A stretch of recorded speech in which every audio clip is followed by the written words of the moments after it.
हाँ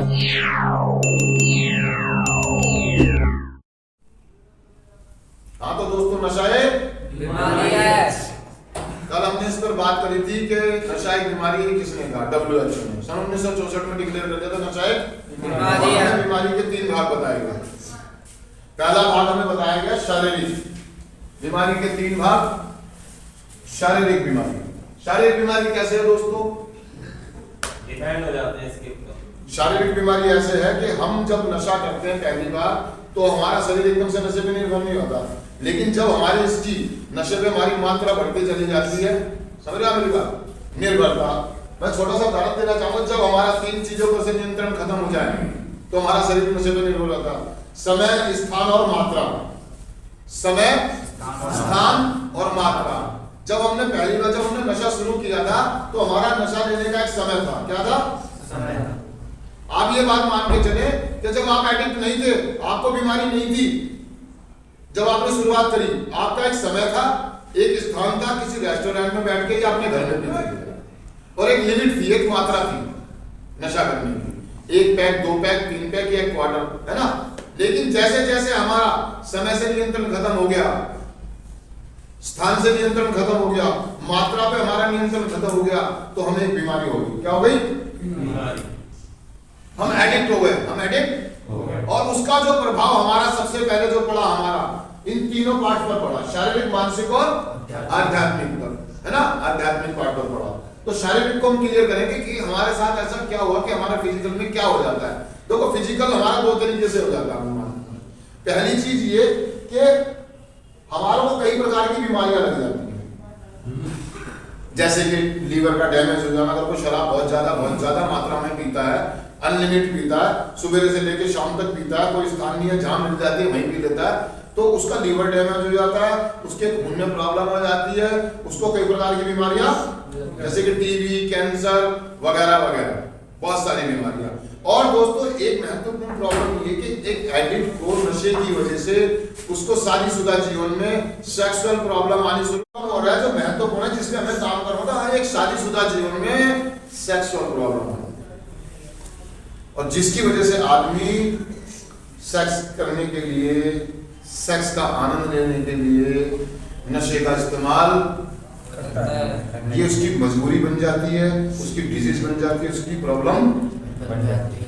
बहुत सारे लोग नशा छोड़ना चाहते हैं, लेकिन फिजिकली इतनी प्रॉब्लम, इतनी डिपेंडेंसी आ जाती है, इतनी निर्भरता आ जाती है। समझ रहे हैं मेरी बात को?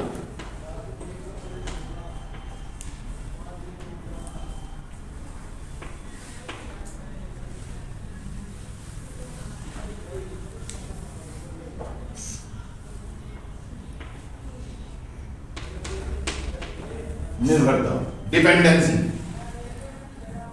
हमारा शरीर नशे पे इतना निर्भर और इतना डिपेंड हो जाता है, जिसके नशे के बिना हम नाच नहीं सकते, हम गा नहीं सकते, हम खा नहीं सकते, हमें कुछ भी काम करने के लिए नशे की जरूरत पड़ती है।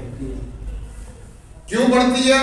हम इसका अगले जो हमारा भाग है उस पर क्लियर हो जाएगा ये बात के हमें नशे की जरूरत क्यों पड़ती है। हमारी बॉडी डिमांड करती है, जैसे ही पहला कश, पहला पैक हमारी बॉडी में जाता है। हाँ तो दोस्तों, हमने फिजिकल पार्ट में हमने सीखा, शारीरिक भाग में हमने सीखा कि हमारा शरीर नशे पे निर्भर हो जाता है। हमारा शरीर नशे पे निर्भर हो जाता है। पार्ट 2, मानसिक बीमारी। क्या? मानसिक बीमारी कैसे है दोस्तों? मानसिक का मतलब ये कि हर जब हम नशा करते होते हैं, हमारे शरीर में कई प्रकार की प्रॉब्लम्स आ जाती हैं, हमारा शरीर कमजोर हो जाता है, तो हमारी जो सोच है, हमारी जो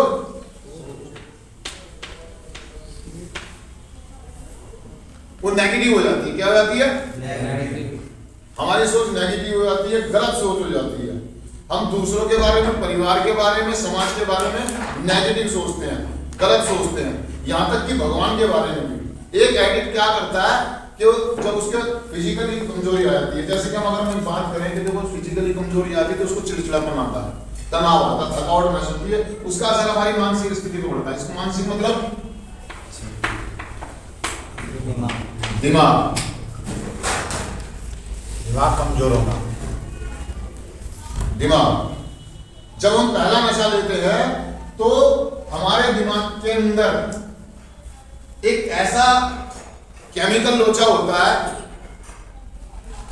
केमिकल समझते हैं, जिसको मेडिकली भाषा में कहते हैं डोपामाइन। क्या कहते हैं? डोपामाइन। डोपामाइन जो हमारे को शारीरिक खाने से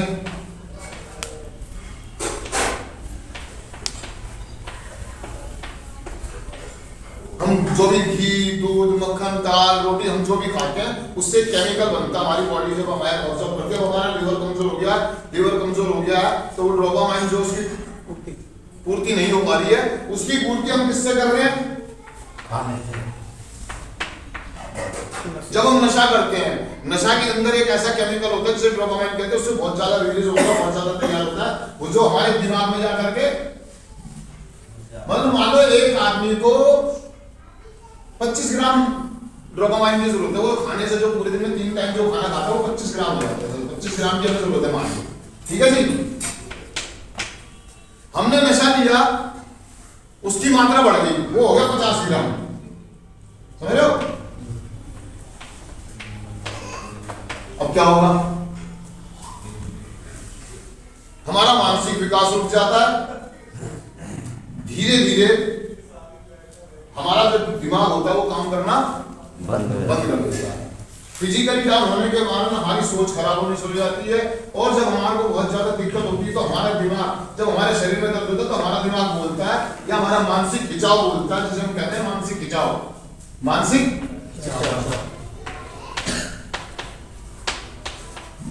मानसिक खिंचाव, हमारे को लगता है कि हमारे हर दर्द की दवाई, मेरी हर प्रॉब्लम की दवाई नशा है।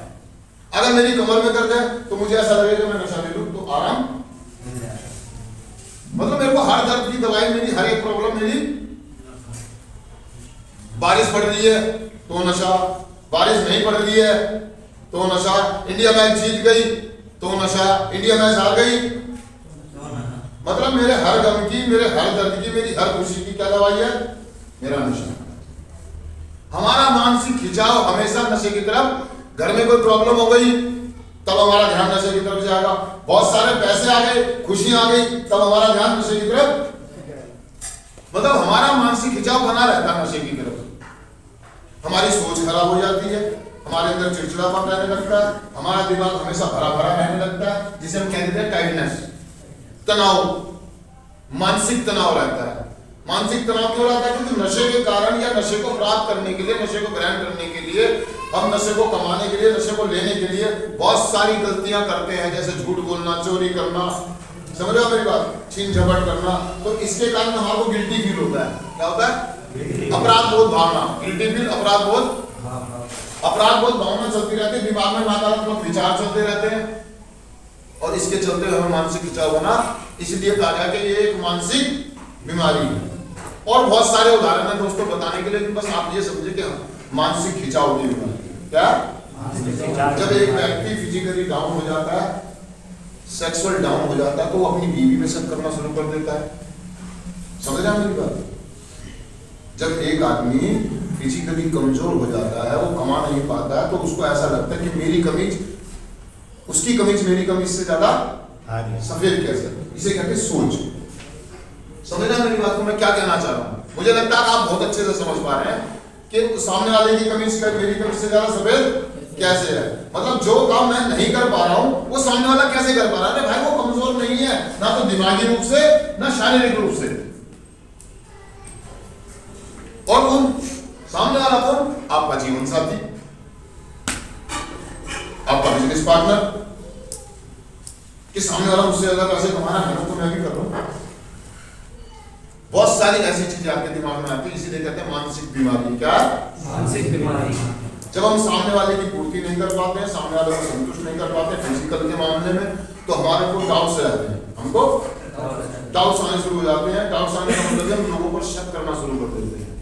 हम अपनी कमजोरियों का, अपनी नाकामियों का, हम अपनी असफलताओं का, अपनी फेलियर का सारा बोझ अपने परिवार पर, अपने टीचर पर, अपने दोस्तों पर मर देते हैं। हम अपनी गलतियों का सारा दोष हम दूसरों को दोष देना शुरू कर देते हैं। अपनी कमजोरियों को छुपाने के लिए हम दूसरों को कहते हैं वो ऐसा है, वो ऐसा है, वो फलाना को ढिमकाना दिया ऐसा। इसने अगर मेरे साथ ये मेरी बात मानी होती तो मैं नशा नहीं करता, मेरे परिवार वालों ने मेरी बात मानी होती तो मैं नशा, अगर पिताजी ने मुझे बाइक दिला दी होती तो मैं नशा, समझ रहा मेरी बात को, अगर मेरी गर्लफ्रेंड से मेरी शादी करा दी होती तो मैं नशा, समझ रहा मेरी बात को। तो हम दोष देना शुरू कर देते हैं अपनी गलतियों का, अपनी हार का सारा ठीक है अपने परिवार के लोगों पर। इसे कहते हैं मानसिक बीमारी। क्या? और सबसे बड़ी बात ये है कि दोस्तों समझने के लिए कि हम एक गलती को बार बार दोहराते हैं। क्या करते हैं? बार बार। और हम ये सोचते हैं कि अब की बार रिजल्ट दूसरा है, हम बार बार नशा छोड़ते हैं और दोबारा से नशा सोचकर ये शुरू करते हैं कि अब की बार रिजल्ट दूसरा। लेकिन होता क्या है कि हम चारों खाने जिद, समझ रहा मेरी बात? मेरा दिमाग बोलता है, मेरी मानसिक खिंचाव, मेरी मानसिक बीमारी बोलती है कि अब की बार अगर मैं नशा करूंगा तो अब की बार पहले जैसे परिणाम, मतलब अब घर में लड़ाई झगड़ा नहीं होगा, अब कोई पुलिस केस नहीं होगा, अब की बार मेरा कोई एक्सीडेंट नहीं होगा, अब की बार बिजनेस में लॉस नहीं होगा। लेकिन होता क्या है? रिजल्ट वही सेम। हम नशा करते हैं और हम बेहोश, बार बार करने वाली ये मानसिक बीमारी। क्या? हम एक ही गलती को बार बार दोहराते हैं, एक ही गलती को बार बार, इसलिए ये मानसिक खिंचाव की बीमारी बताया गया है। क्या? मानसिक खिंचाव की बीमारी।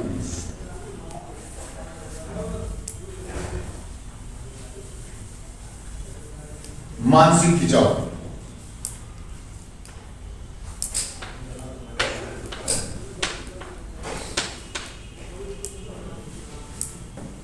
सोच की बीमारी, नकारात्मक सोच की बीमारी, नेगेटिव सोच की बीमारी। हम अपने परिवार वालों के बारे में नेगेटिव सोचना शुरू कर देते हैं, अपने बीवी बच्चों के बारे में सोचना नेगेटिव शुरू कर देते हैं। अगर हमारा कोई रिलेटेड किसी दूसरे व्यक्ति से अगर कोई बात कर रहा तो हमें ऐसा लगने लगता है कि ये मेरे बारे में बातें कर रहा है। हमारी मानसिकता इतनी गंभीर रूप से बीमार। क्लियर है दोस्तों? अब हम नेक्स्ट पार्ट में आध्यात्मिक। आध्यात्मिक मतलब आध्यात्मिक शून्यता आ जाती है।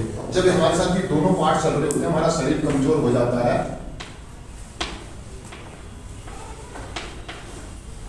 और मानसिक तनाव रहता है। क्या रहता है? मानसिक तनाव।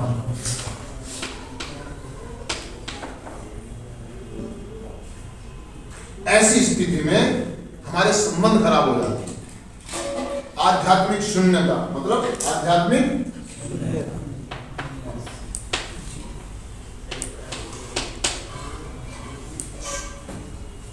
आध्यात्मिक शून्यता मतलब हमारी जीरो हो जाती है। शून्यता मतलब जब हम कमजोर, फिजिकली कमजोर हो जाते हैं, मानसिक तनाव रहता है, मेंटली कमजोर हो जाते हैं, हमारी नकारात्मक हो जाती है, हम लोगों को दोष देना शुरू कर देते हैं। तो ऐसी स्थिति में हमारे घर में लड़ाई झगड़े होने लगते हैं, हमारी नौकरी छूट जाती है, हमारी बॉस से तकरार होने लगती है।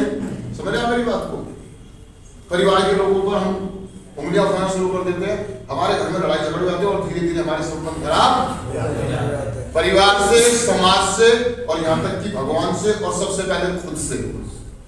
हम अपने आप से प्यार, हम अपने आप को दोषी महसूस करते हैं, गुनहगार महसूस करते हैं, हम अच्छा खाते नहीं है, हम अच्छा पहनते नहीं है, हम अच्छी बातें नहीं करते हैं, शादी ब्याह पार्टियों में जाना बंद कर देते हैं, अपने आप को एक कोने में बंद कर देते हैं। एक समझ रहे मेरी बात को? एक एडिक्ट अपने आप को कमरे में बंद कर लेता है, बस वो निकलता है घर से बाहर तो नशा करने के लिए, नजरें झुका के निकलता है। वो किसी को फेस नहीं करना चाहता है, किसी से बात नहीं करना चाहता है और सिर्फ एक भगवान की तरफ देखता है और उसको कहता है कि प्रभु तूने मेरी जिंदगी में ये क्या कर दिया, मैंने ऐसे कौन सा गुनाह करे हैं जो मेरी मम्मी मुझसे प्यार नहीं करती, मेरे पापा मुझसे प्यार नहीं करते। अरे वो आपसे प्यार करते हैं लेकिन आपको एक बीमारी है नेगेटिव सोचने की। आप काम कुछ करना नहीं चाहते, बदलाव कुछ लाना नहीं चाहते हैं और आप सोचते हैं कि सब कुछ ठीक हो जाएगा। आध्यात्मिक शून्यता, आध्यात्मिक शून्यता यानी कि संबंधों का खराब हो जाना। समझ रहे हैं मेरी बात को? आपके संबंध खराब हो गए अपने आप से, परिवार से, समाज से और भगवान से। अब इन संबंधों को बनाने के लिए आपको इस बात को स्वीकार करना पड़ेगा कि आप एक एडिक्ट हैं, आपको प्रॉब्लम है और आपको इलाज की सख्त जरूरत है। आप अपने काउंसलर पर, अपने सीनियर मेंबर्स पर डाउट करते हैं, उनको शक्ति निगाह से देखते हैं। समझ रहे हैं मेरी बात को? आपको ऐसा लगता है कि सामने वाला आपको बेवकूफ बना रहा है, आपसे झूठ बोल रहा है कि कोई बीमारी नहीं है मुझे, ये तो आदत है, मैं जब चाहे जब छोड़ दूंगा, मुझे कोई प्रॉब्लम नहीं है, मुझे इतनी जरूरत नहीं है, मुझे इलाज की कोई जरूरत नहीं है, मैं अपनी जिंदगी संभाल सकता हूँ, मैं अपनी जिंदगी चला सकता हूँ। क्योंकि आपके संबंध खराब हो गए ना अपने आप से, आप अपने बारे में अच्छा नहीं सोच पा रहे हैं, आप जिंदगी से भाग रहे हैं और आपकी बीमारी आपको यह करने के लिए कह रही है, क्योंकि आपका दिमागी हालत कमजोर है, फिजिकली हालत आप अच्छा नहीं सोच सकते हैं। किसी ने कहा कि अच्छे तन के अंदर ही एक अच्छा मन होता है, एक स्वस्थ शरीर के अंदर ही एक स्वस्थ मन होता है।